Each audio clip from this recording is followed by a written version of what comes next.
जानकारी न्यूज़ में आप सबका तहे दिल से खैर मुकद्दम करता हूँ। आज एक ऐसा स्पेशल टॉपिक जो इंसान की, जो स्टूडेंट की लाइफ को जो है चेंज करने वाला है, एजुकेशन डिपार्टमेंट के ताल्लुक़ से चर्चा करने के लिए आज हम यहाँ पर मौजूद हैं।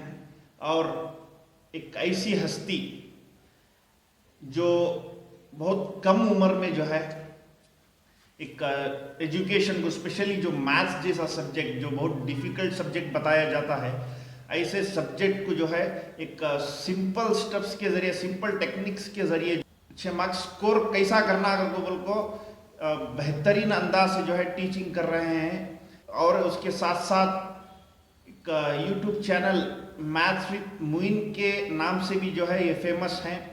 चलिए हम इनसे बात करते हैं। अस्सलाम वालेकुम मुइन सर। वालेकुम अस्सलाम सर। सबसे पहले हमारा एक अहम जानकारी चैनल में आपका तहे दिल से इस्तकबाल करते हैं। शुक्रिया सर। और स्पेशली जैसा आप जानते, हम सब जानते हैं, एक मैथ्स एक ऐसा सब्जेक्ट है, एक बहुत डिफ़िकल्ट हम समझते हैं ये सब्जेक्ट को। तो एक नॉर्मल स्टूडेंट जो है अच्छा मार्क्स एक मैथ्स सब्जेक्ट में लाना हो तो कैसा ला सकता है?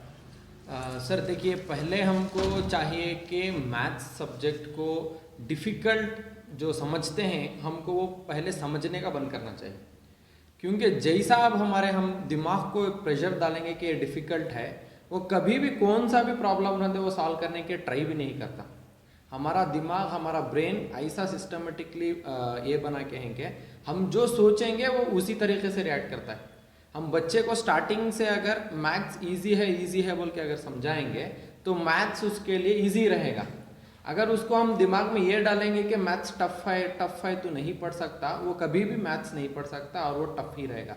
हमको चाहिए कि बच्चों को हमेशा हम उनको हौसला अफजाई करें कि वो मैथ्स हो या फिर साइंस हो, ऐसे सब्जेक्ट्स को वो दिल लगा कर पढ़ें और समझ कर पढ़ें। हालांकि आजकल हम देख रहे हैं मैथ्स और साइंस में बच्चे लोग क्या करते हैं, बाय हार्ट करने के लिए जाते हैं। ये जो बाय हार्ट करते हैं, जब बाय हार्ट करेंगे तो मैथ्स में मार्क्स कम आएगा। और बच्चों को मैथ्स पसंद ना आने का एक और रीज़न ये भी है कि बच्चे जब मैथ्स में कम मार्क्स लेते हैं तो उनको ऑटोमेटिकली वो सब्जेक्ट क्या होता है, पसंद नहीं आता। अब कम मार्क्स किस वजह से आ रहे हैं? कम मार्क्स जो बाय हार्ट करके जाके लिखता बच्चा, तब मार्क्स कम आते, आंसर रॉन्ग रहता।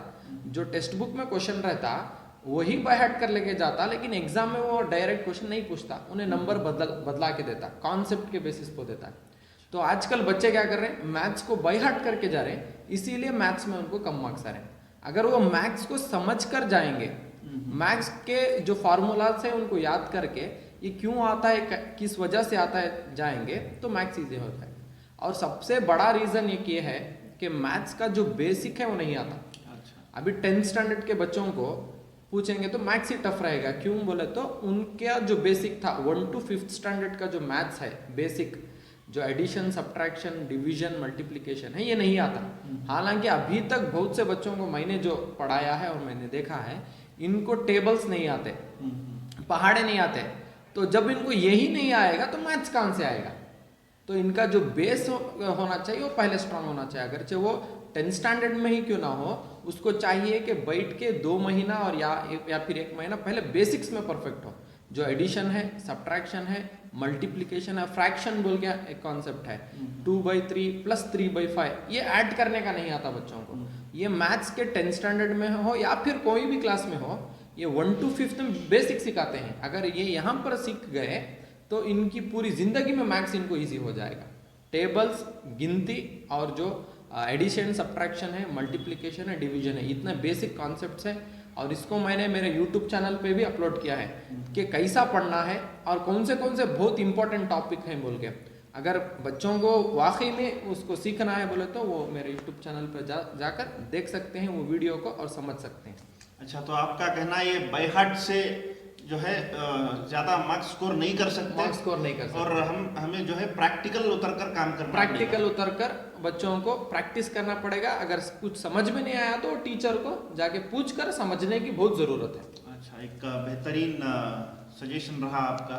और इसके साथ साथ एक अहम सवाल, ये इस बार का हम अगर हमारे ऑल ओवर डिस्ट्रिक्ट का, रामनगर डिस्ट्रिक्ट का अगर हम रिजल्ट देखेंगे तो 24th पोजीशन पर हमारा डिस्ट्रिक्ट है आज। ओवरऑल रिजल्ट जो है 24th पोजीशन पर है। तो और एसएलसी का भी, मैथ्स का भी अगर हम देख रहे हैं को बोले तो इसके अंदर भी बहुत सारे स्टूडेंट्स बहुत कम जो है मार्क्स लेकर ही। इसका रीजन क्या है? क्वेश्चन पेपर जो पहले से आ रहा था वैसा नहीं था, या फिर इस बार डिफरेंट पैटर्न कुछ दिया गया, ऐसा कुछ है?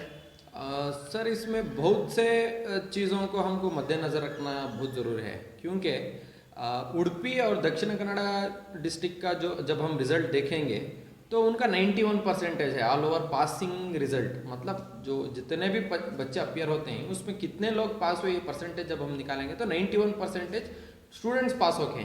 लेकिन रामनगर डिस्ट्रिक्ट का, जब हमारी डिस्ट्रिक्ट का हम बात करेंगे तो इसमें 62% बच्चे पास हो गए हैं, बाकी के जो है फेल हो गए हैं बहुत सारे बच्चे। तो मैथ्स और साइंस भी इसमें एक रीज़न है, और बहुत सारे बाकी के दूसरे सब्जेक्ट्स भी रीज़न है। क्यों बोले तो इधर हमारे बच्चों में क्या है, वो जुनून की बहुत कमी है कि हम पढ़ के कुछ आगे बढ़ना और कुछ बनना बोल के।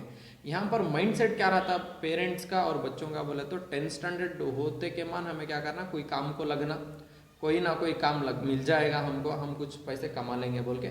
वो ये माइंडसेट में क्या करते हैं, पढ़ने के ऊपर बहुत कम गौर फिक्र करते हैं, इसीलिए उनको मार्क्स कम आता। और हालांकि हमारा डिस्ट्रिक्ट का जब हम एक जायज़ा लेंगे तो हमको पता चलता है कि हमारी डिस्ट्रिक्ट में, रामनगर डिस्ट्रिक्ट में और स्पेशली मागड़ी में अल्हम्दुलिल्लाह हम ये बोल सकते हैं कि इधर पे अच्छा एक एजुकेशन सिस्टम है, और रिजल्ट भी टॉप रिजल्ट पूरे रामनगर डिस्ट्रिक्ट में मागड़ी का आता है। क्यों बोले तो मागड़ी के जो बच्चे हैं और यहाँ का स्कूल्स हैं, इसमें बहुत कंपटीशन है और बच्चों में पढ़ने का भी वही जज्बा है। तो इसीलिए यहाँ का रिजल्ट पूरे डिस्ट्रिक्ट में हमारा टॉप में आता है। और हमारा रामनगर डिस्ट्रिक्ट अगर पहली पोजीशन पर आना और इधर के बच्चे अगर टॉप आना बोले तो ये बच्चों को चाहिए कि वो पहले से ही पढ़ना शुरू कर दे, स्टार्टिंग से जब स्कूल स्टार्ट होते तब से। यहाँ लगे यहाँ पर खासकर हमारी कौम के बच्चे क्या करते हैं, हमारी कौम के बच्चे ज़्यादातर एग्ज़ाम है बोले तो 1 महीना पहले बैठते हैं। और अभी आजकल का ट्रेंड क्या है बोले तो एक वारम पहले, एक 5 दिन है बोले तो तब उनको मालूम होता था कि एग्जाम है, सीरियसनेस है, तब बुक ओपन करते। उनको कौन सा टॉपिक किधर है बोल के मालूम नहीं, कितने लेसन है बोल के मालूम नहीं, तब वो बैठते पढ़ने के लिए। तो ये भी एक बहुत मेजर ये है रीजन से फेल हो रहे हैं, और बहुत ज़्यादा फेल हो रहे हैं। और हालांकि हमारी कौम के बच्चे बहुत पीछे हैं, जिसमें 2B का जो हमारा एक जो हम कोटा में अगर हमें एक स्टैटिस्टिक्स देखेंगे तो कर्नाटका गवर्नमेंट ही कास्ट वाइज भी जो है कितना रिजल्ट है बोल के देखे है। तो 1,16,000 जो बच्चे हमारे कौम के जो अपियर हुए थे उसमें 67,000 बच्चे पास हो गए। इसका एक हमें मोटा हिसाब लेंगे बोले तो 57% पास हो गए स्टूडेंट, बल्कि पूरे बच्चे फेल हो गए। तो 50% मतलब 50,000 बच्चे फेल हो गए हैं हमारी कौम के। तो हमारे बच्चों को ये भी सोचना है और हमारे जिम्मेदारों को भी ये सोचना है कि हमारे बच्चों का जो फोकस है ये एजुकेशन के ऊपर क्यों नहीं है, हालांकि दूसरे कामों में बहुत आगे हैं। और पेरेंट्स को भी ये चाहिए कि बच्चों को ज़्यादा एजुकेशन की तरफ तवज्जो दें और उनको मोटिवेट करके हायर एजुकेशन तक पहुंचाएं। मोइन सर, और एक अहम सवाल आपसे, ये जो एक अच्छा मार्क्स स्कोर करने के लिए जैसा आपने बताया कि एक प्रैक्टिकल और प्रैक्टिस करना बहुत ज़रूरी है, उसके अलावा कुछ सिंपल टेक्निक्स या स्ट्रैटेजीज कुछ हैं? अगर कोई बच्चे को अच्छे मार्क्स लाना, सिर्फ पास नहीं बल्कि टॉप रैंक आना बोले तो उसकी जो शुरुआती पढ़ाई है वो बहुत इम्पोर्टेंट है। हमको बच्चे को ये नहीं चाहिए कि एग्ज़ाम बहुत दूर है, मैं बाद में पढ़ लूँगा, ऐसा पढ़ने गए तो कुछ भी दिमाग में नहीं रहता। फॉर एग्जांपल आज एक क्लास में एक सब्जेक्ट एक लेसन हुआ, एक टीचर एक लेसन कराए, वो बच्चे को, वो तलबा को चाहिए कि वो आज ही जाए, वो लेसन पढ़े, समझे और उसके आंसर्स लिखे। वो टाइम, वो वक्त का वो जो सबक रहता है उसको उधर ही कंप्लीट कर देना। हम जितना बाकी रखेंगे उतना हमको प्रेशर ज़्यादा होगा एग्ज़ाम टाइम पर, उतना हमको टेंशन ना आएगा, नर्वस हो जाएंगे, कुछ भी नहीं पढ़ सकेंगे, नर्वस होके पूरा भूल जाएंगे। तो जिस दिन जो लेसन होके रहता उस दिन उसको पढ़ना ख़त्म करना। ये एक रास्ता है। दूसरा रास्ता क्या है बोले तो टाइम टेबल रेडी करना, खुद का एक पर्सनल टाइम टेबल रेडी करना। कोई भी एक स्टूडेंट हो उसका एक पर्सनल स्टडी टाइम टेबल घर में रहना। स्कूल का एग्जाम का अलग रहता, एग्जाम नज़दीक है बोले तो उसके वास्ते एक रेडी कर लेना। और टाइम टेबल कैसा रहना, दूसरों से नहीं रेडी करना, वो खुद से रेडी करना। क्यों बोले तो मैं जो सब्जेक्ट में वीक हूँ वो मुझे खुद मालूम रहता, तो मैं ऐसा मेरा टाइम टेबल रेडी करना कि मैं जो वीक सब्जेक्ट में है मैं उसे ज़्यादा वक्त उसके ऊपर ये करना, स्पेंड करना, तवज्जो दे के फिर दूसरा सब्जेक्ट को कम करना। बीच में ब्रेक भी रख लेना, हाफ एन आवर ब्रेक रखना, फिर बाहर घूम के आना, फिर बैठना, 2 आवर पढ़ाई करना, फिर सवेरे उठना। और तीसरा सबसे इम्पोर्टेंट क्या है बोले तो बच्चे लोग क्या करते हैं, सिर्फ बुक खोल के बैठे रहते हैं। उनको क्या लगता है कि मैं पढ़ा लेकिन कुछ भी मुझे समझ में नहीं आ रहा बोल के, वो नहीं पढ़, वो पढ़ाई नहीं है वो ऐसी। वो क्यों बोले तो जब उन्होंने बुक को ओपन करके बैठते सिर्फ बुक को देख रहे हैं, उन्होंने पढ़ रहे नहीं कुछ भी। जो पढ़ती कैसा मालूम होता बोले तो उन्होंने जब लिखते हैं वो कितना लिखे और सही या गलत लिखे तभी मालूम होता है कि वो कितना पढ़ को ही बोल रहे। आजकल के बच्चे क्या करते हैं, किताब ओपन करते हैं और बैठ जाते हैं, तो सिर्फ देखते हैं, उन्होंने उनके दिमाग में कुछ नहीं जाता। और वो क्या समझते हैं बोले तो मैं पूरा पढ़ लिया बोल के, लेकिन वो एक्चुअल में नहीं पढ़ के। तो मेरा सजेशन क्या है बोले तो जैसे ही ये सुबह उठते हैं, मॉर्निंग 5 बजे जो उठते हैं, एक शीट ऑफ पेपर लेना, पेन लेना और लिखना। क्या लिखना, कल जितना भी पढ़े रहते हैं पूरा लिखना। क्वेश्चंस भी ओपन नहीं करना, बुक भी नहीं ओपन करना, कुछ भी नहीं, सिर्फ खाली एक शीट लेना, उसमें पूरा लिखते जाना। वो शीट में जितना लिखो रहते हैं ना उन्होंने उतना पढ़ के रहते। अगर वो शीट में एक ही लाइन लिखे है बोला तो ये समझ लेना का वो बच्चा कि मैं एक ही लाइन पढ़ के हूँ, एक लाइन सीख के हूँ बोल के। वो जितना शीट लिख कर रहते उतना पढ़ के रहते, उतना समझ के रहते बोल के उसका एक एग्जाम्पल। तो इसी तरह से वो बच्चे क्या करना, लिखना प्रैक्टिस करना, लिखना प्रैक्टिस करना और दूसरों को सुनाना जो पढ़ के रहते। और सबसे बेस्ट एग्जाम्पल ऑफ स्टडिंग और रिमेम्बरिंग के वास्ते क्या है बोले तो वो बच्चे को क्या है, दूसरों को, दूसरे फ्रेंड्स को पढ़ाना। अब मुझे एक कॉन्सेप्ट आता है मैथ्स में बोले तो सिर्फ हाँ मुझे पता है बोल के नहीं रहना हो, उन्हें क्या करना, सीखने के बाद दूसरों को सिखाने की कोशिश करना। जब वो दूसरों को सिखाएगा तो वो टॉपिक में और अच्छा होगा और परफेक्शन आएगा, तो और सीखेगा और मार्क्स इस तरह से उसके अच्छे आते। सिली मिस्टेक्स में मार्क्स नहीं गवाएगा, तो अच्छे मार्क्स उसमें स्कोर कर सकते हैं। तो आप कह रहे हैं कि जब हम सीखते हैं और उसके सीखने के बाद दूसरों को भी अगर उस चीज़ के बारे में बोल के देंगे बोले तो हमारी भी नॉलेज बढ़ती है और हम अभी और परफेक्ट बन सकते हैं, और परफेक्ट हो सकते हैं और एक्सपर्ट हो सकते हैं। अच्छा, बहुत अच्छी बात रही है। और हम ये भी जानते हैं कि आप एक न्यूज़ मतलब चैनल भी चला रहे हैं मैथ्स विद मोइन नाम से।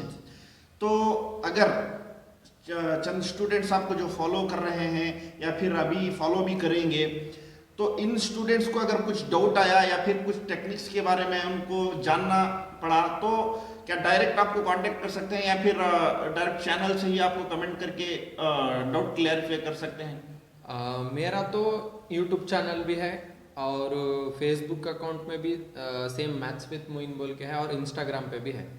अगर कोई उसमें मेरे चैनल में क्या है बोले तो पूरा कंटेंट 10th स्टैंडर्ड के बच्चों के लिए बहुत ही अहम है।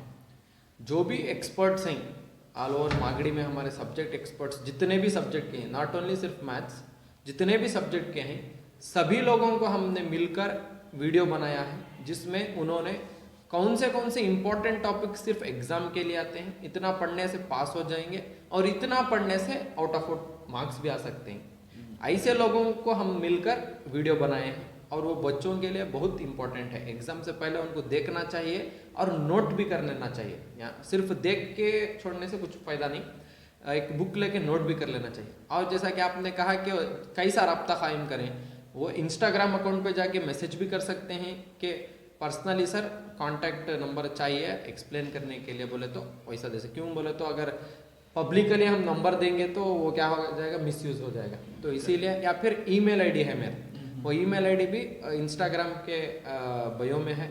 और यूट्यूब चैनल पे भी जाके कमेंट भी कर सकते हैं मेरे कौन से भी वीडियो पर। अगर कमेंट करेंगे सर पर्टिकुलरली ऐसा मुझे इसमें मदद चाहिए बोल के, अगर उसमें उनका नंबर उन्होंने डालते हैं बोले तो मैं उनको जितना जल्दी हो सके उतना जल्दी रेस्पॉन्स करने की कोशिश करूँगा, या फिर आपके ज़रिए से भी वो आ सकते हैं। आपको राब्ता कायम करके आपके थ्रू से भी जो भी स्टूडेंट आएगा उनको मेरी तरफ से जितनी भी मदद हो सकेगी इंशाल्लाह मैं मदद करने की कोशिश करूँगा। चलिए, शुक्रिया मोइन सर। तो सारे नाजरीन से गुजारिश है, तो ये हमारे साथ मोइन सर थे जिन्होंने एक मैथ्स कैसा, एक आउट ऑफ आउट भी कैसा ले सकते हैं, और सिर्फ अगर हम पास होना है तो वो भी उसका क्या तरीका है, एक बेहतरीन अंदाज से जो है हमारे सामने बताए। और अगर आपको ज़्यादा जानकारी चाहिए तो जैसा हमारे मोइन सर ने बताया कि आप डायरेक्ट मैसेज भी कर सकते हैं और ईमेल के थ्रू भी जो है आप इनसे राबता कर सकते हैं। और जो हमारा एक व्हाट्सएप है उसमें भी आप उनसे उनका कांटेक्ट नंबर लेके जो है इंशाल्लाह हम स्क्रीन पर डालेंगे भी इनका नंबर, तो इनका नंबर लेकर आप डायरेक्टली कांटेक्ट भी कर सकते हैं। तो ये रहा आज एक स्पेशल इंटरव्यू हमारे मैथ्स विद मोइन सर के साथ।